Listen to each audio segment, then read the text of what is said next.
जय हिंद दोस्तों। तो चलिए सीटेट में और ये काफ़ी क्वेश्चन आता है कि निपुण क्या है। निपुण निपुण भारत पूछा जाता है। निपुण का पहले तो फुल फॉर्म आप देख लीजिए कि national initiative for proficiency in reading with understanding and numeracy.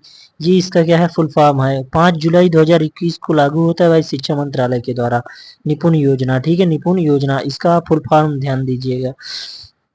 आधारभूत संरचना, आधारभूत साक्षरता और संख्यात्मकता के ज्ञान को क्या है, प्रेरित करना इसका उद्देश्य है। ठीक है, उद्देश्य 2026-27 तक प्रत्येक बच्चे को ग्रेड 3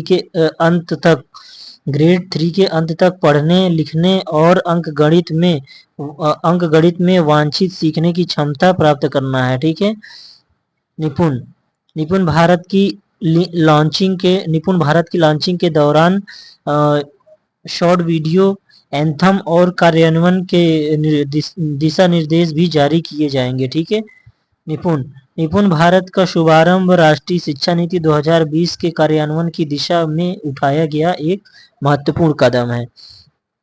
निपुण भारत का लक्ष्य क्या है कि निपुण भारत का जो लक्ष्य हम पहले भाषा में देखेंगे, जो हमारी लैंग्वेज होती है, यानी कि उसमें क्या होगा कि बाल वाटिका जो होगी उसमें अक्षरों और संगत ध्वनियों को पहचान लेते हैं, कम से कम 2 अक्षर वाले सरल शब्दों को पढ़ लेते हैं। ठीक है, ये भाषा में आएगा।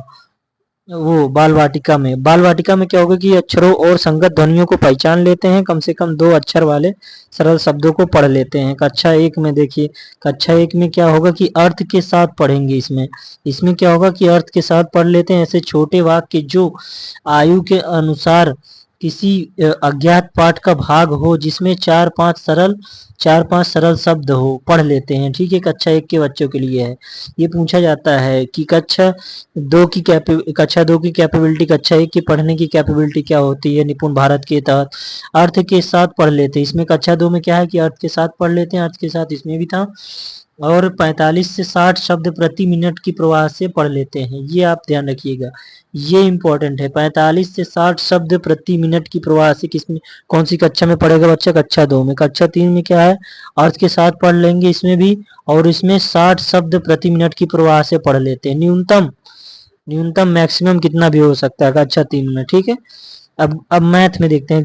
गणित का क्या है, बाल वाटिका क्या है कि 10 तक के अंकों की पहचान कर लेते हैं बाल वाटिका में और पढ़ लेते हैं। एक क्रम में घटनाओं की संख्या, वस्तुओं, आकृतियों और घटनाओं को व्यवस्थित कर लेते हैं। कोई भी घटना है या कोई भी बिंदु है, संख्या बिंदु है, वस्तुओं को क्या, आकृतियों को, उनको जोड़ लेते हैं। कोई भी आकृति दे दोगे तो वो जोड़ लेंगे उनमें। ठीक है, 10 तक की अंकों को पहचान लेते हैं वो। ठीक है, ये बाल वाटिका क्लास का है। ठीक है, कक्षा 1 में जब वो जाता है तो 99 तक की संख्या पढ़ एवं लिख लेते हैं, सरल और घटाव कर लेते हैं। ठीक है, कक्षा 2 में आएगा तो निपुण भारत में क्या है योग्यता कि 999 तक की संख्या पढ़ लेते हैं और लिख लेते हैं। 99 तक की संख्याओं का घटाव भी कर लेते हैं। ठीक है, अब कक्षा 3 में 9999 तक की संख्याओं पढ़ लेते हैं और लिख लेते हैं।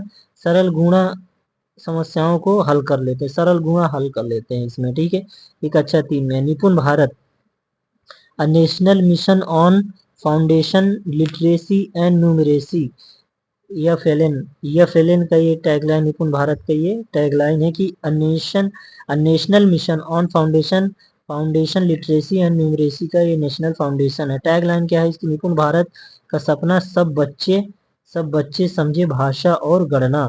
भाषा अभी देखा हमने कि भाषा यानी कि ये लैंग्वेज में, और गणना मीन्स मैथ में आ जाएगा। ठीक है, तो ये रहा निपुण भारत, और इसका फुल फॉर्म भी आप याद रखिएगा। Thank you.